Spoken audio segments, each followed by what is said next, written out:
Kemudian tujuan diadakan zikir semacam ini itu terutama kebiasaan wonten kados ruqyah masal, kados wonten napa niku ingkang kita mangertosi di televisi, kados wonten pengobatan-pengobatan dengan doa niku biasanipun niku sing wonten niku kan golongan kadang Muhammadiyah, malah kadang sing kathah niku saking golongan niku Wahabi, tiang-tiang Wahabi, sing tiang-tiang punika biasane suka membid'ahkan nggih amalan-amalan tiang NU. Lah niki kita sebagai warga NU, tiang NU nek iso nggih saged ikut punya pengobatan-pengobatan kados punika. Assalamualaikum warahmatullahi wabarakatuh. Bismillahirrahmanirrahim. Alhamdulillahirabbil alamin. Wa bihi nasta'inu ala umuri dunya waddin.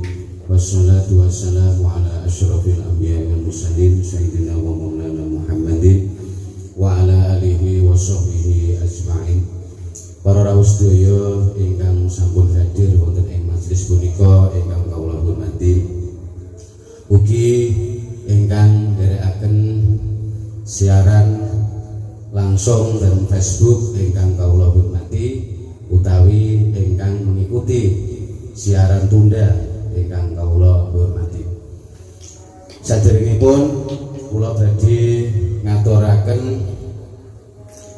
tentang kemanfaatipun dzikiran punika. Maksud lan tujuanipun, manfaatipun dzikiran punika niku kangge napa?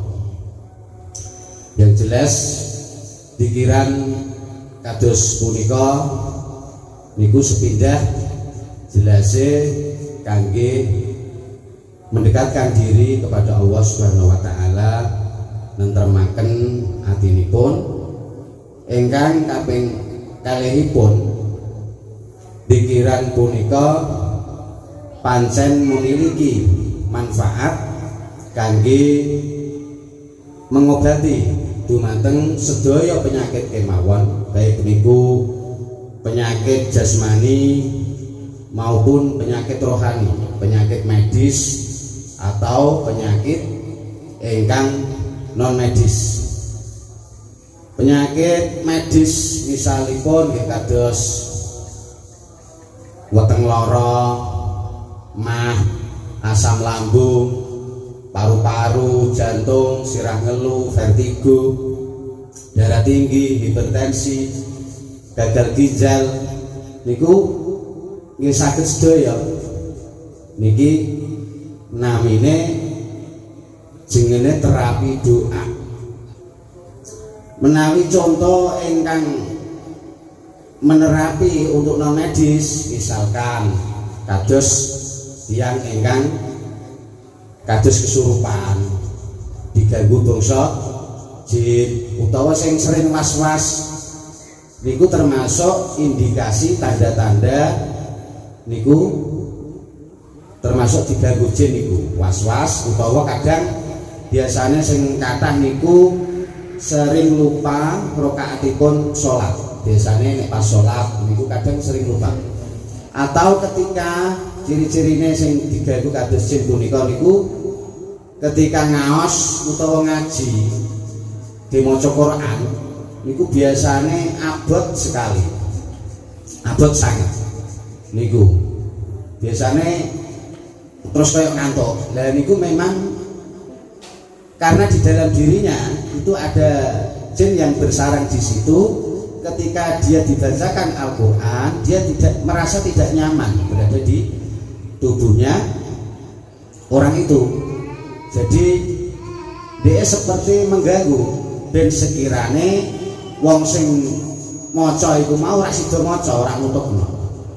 Dan itu termasuk ciri-ciri orang yang diganggu itu adalah dia itu ketika diajak kayak berzikir, kayak baca Quran, terus mendengarkan Al-Quran itu tetap dia itu malah males biasanya wegah. Itu karena apa? Ya karena ada dorongan, ada bangsa jin yang bersarang di situ. Ini yang termasuk mengobati non medis, atau yang biasa kadang di rumah itu sering ada gangguan atau mungkin penampakan dan sebagainya, atau rumahnya itu istilahnya masih angker. Ketika panjenengan semua itu dibacakan pikiran kados niki, itu insya Allah lama kelamaan akan hilang sendiri.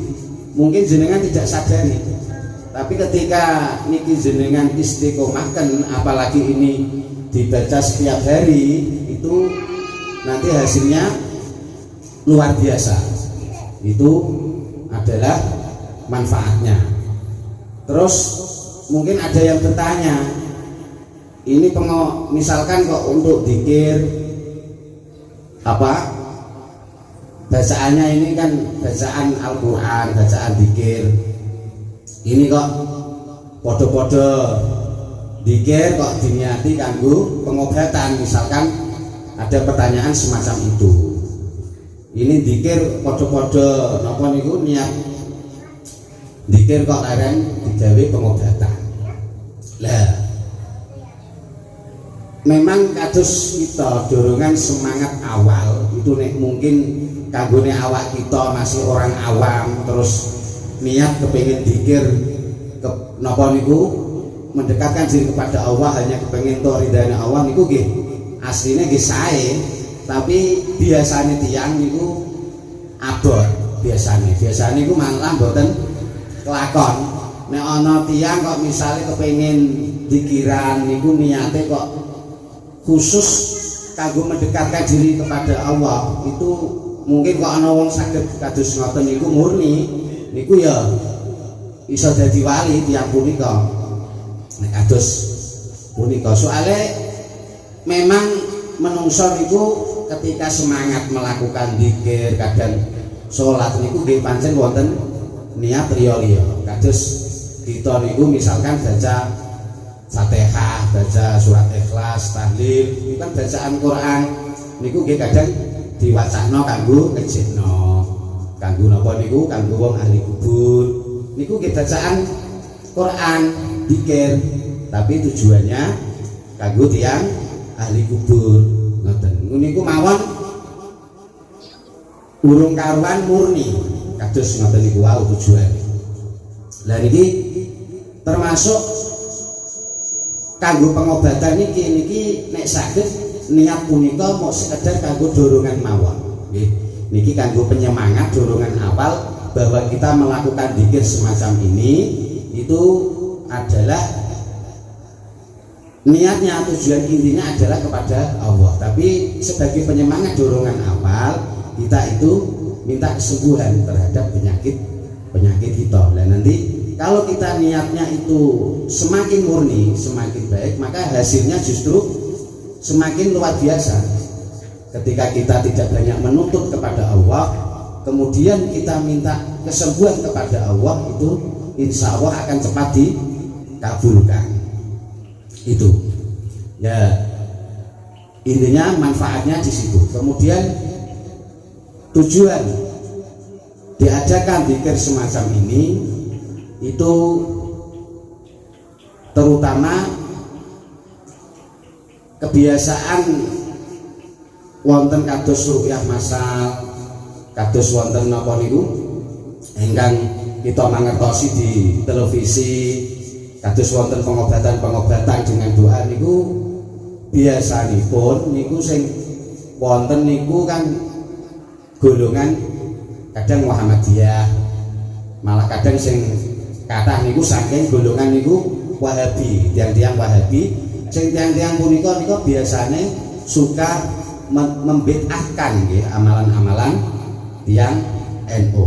Lah niki kita sebagai warga NU, tiang NU nek iso nggih saged ikut punya pengobatan kados punika.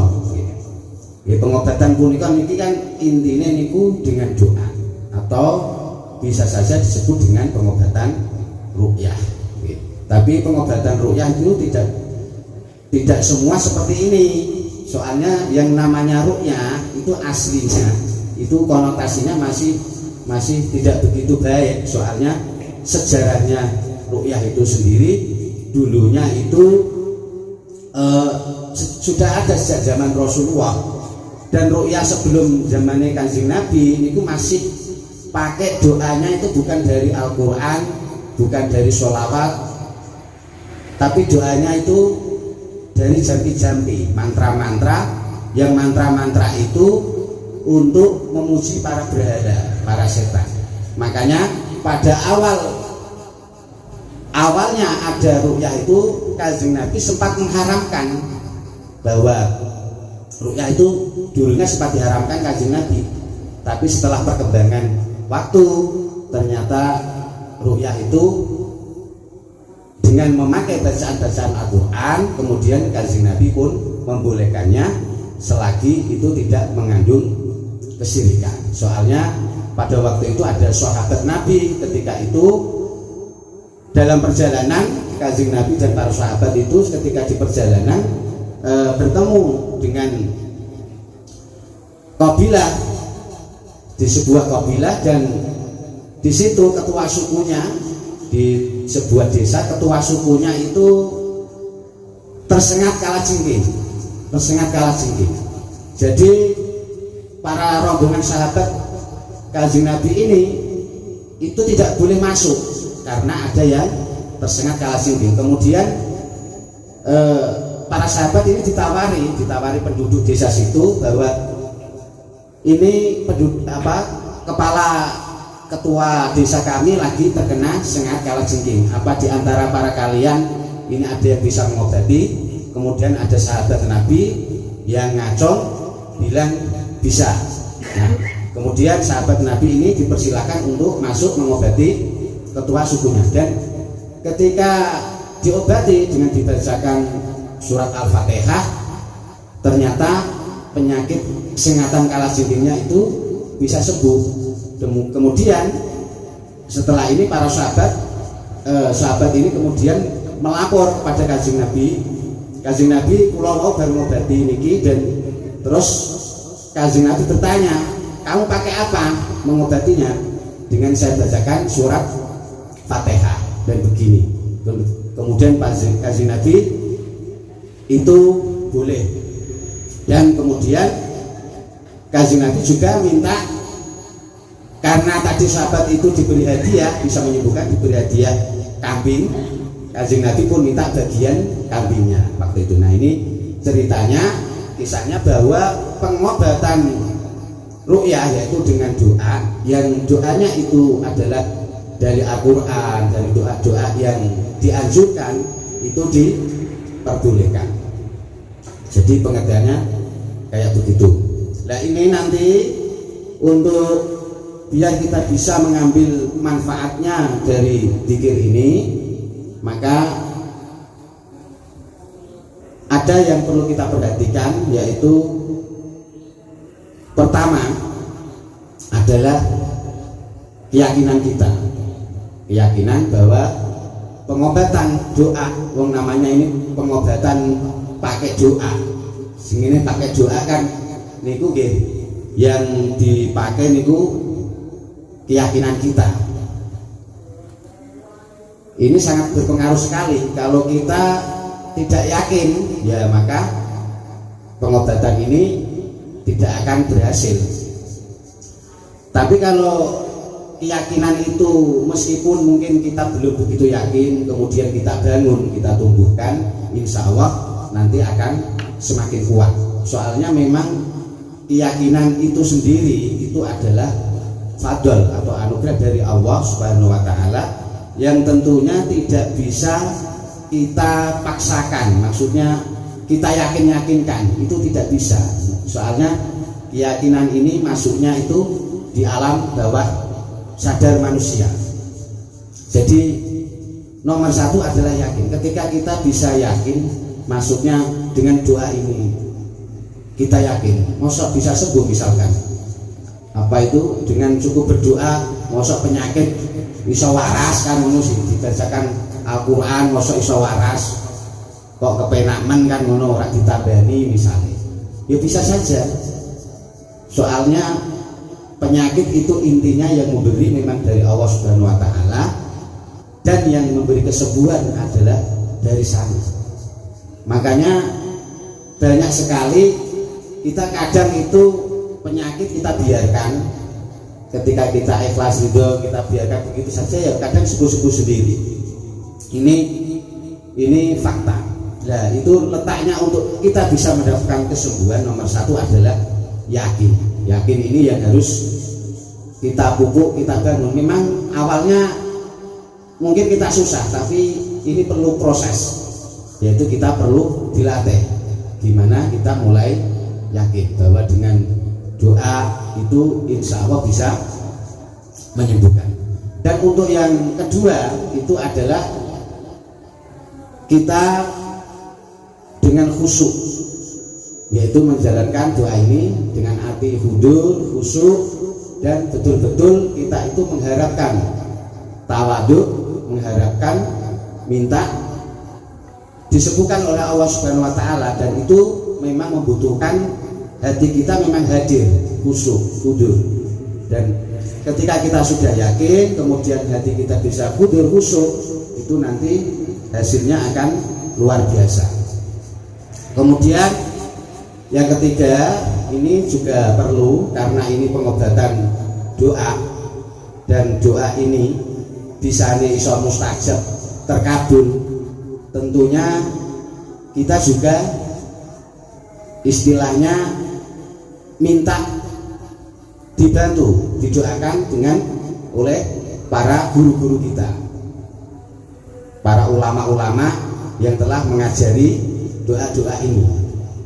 Jadi ketika saya membaca surat Al-Fatihah nanti, dalam bacaan Fatihah nanti, itu Fatihah itu kan saya sandarkan kepada guru-guru yang telah mengijazahi doa-doa ini. Jadi ketika kita Fatihahnya kita sandarkan, kita juga minta bantuan sama guru-guru kita untuk ikut mendoakan, itu insya Allah hasilnya akan luar biasa. Karena kalau kita berdoa sendiri, ibaratnya mungkin kan kita masih banyak dosa, masih banyak kekurangan, tapi ketika mungkin doa kita kurang dikabulkan, tapi kemudian kita mendapatkan bantuan doa dari orang-orang soleh, itu doanya mustajab, hasilnya nanti akan luar biasa. Makanya kadang orang sering menganggap mungkin doa ini kan sudah biasa kita baca, wong macane terima apa Fatihah, kuluhu, terus apa niku niki bacaan rote. Niki kan cara wong penak wae iso jenengan ngamalaken piyambak di rumah, ini dibaca sendiri bisa. Tapi itu berbeda hasilnya ketika kita berdoa bersama-sama, kemudian doa itu Fatihahnya kita hadoroh dulu sama para guru-guru kita yang memberi pelajaran doa ini, kemudian kita ikut dibantu doa mereka. Ini nanti hasilnya akan luar biasa. Makanya pamane jenengan niku nek omah dhewe maca dengan membaca ini sendiri tanpa sama-sama, terus jenengan ini tanpa barengan sama tiang yang apa itu, ini ada sambung, ada robitoh ke para ulama-ulama soleh yang membimbingnya, itu tetap hasilnya beda.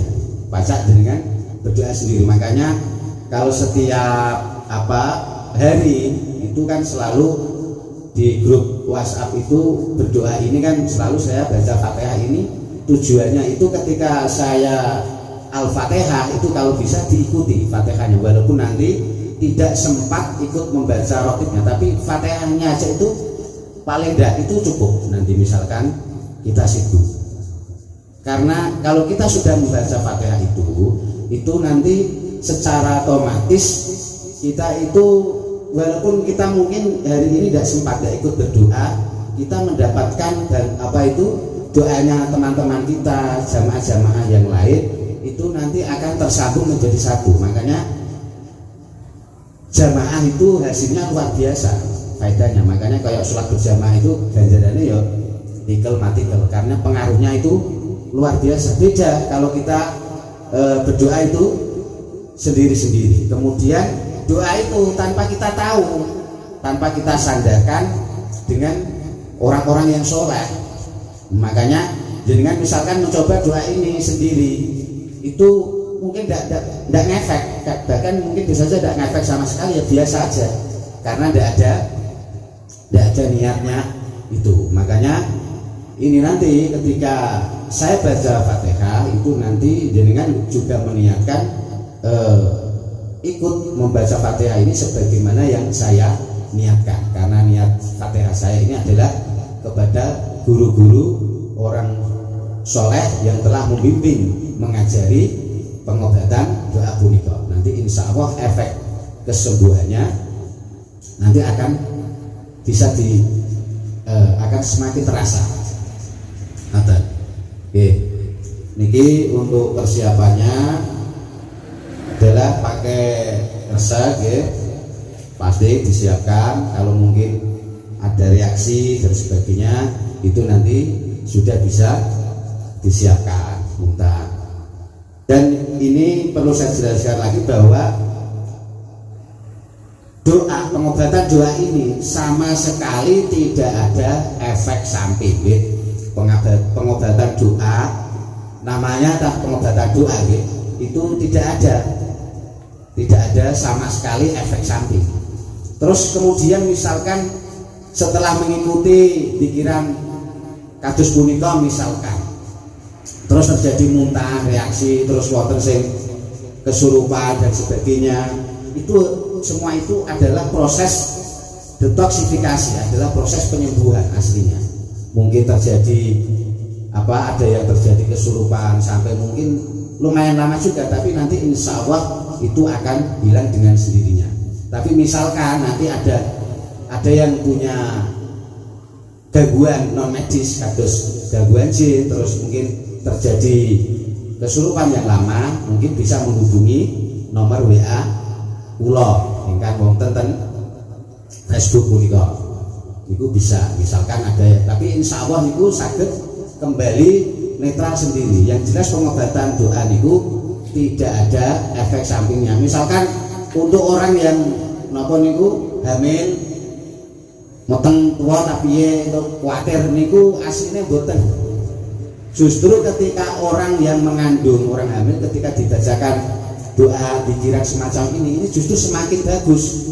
Soalnya jabang bayinya ini diperdengarkan bacaan-bacaan zikir. Ini nanti akan pengaruh di otaknya jabang bayi nanti ketika lahir. Ini bagus. Misalkan orang hamil terjadi muntah, itu juga proses detoksifikasi.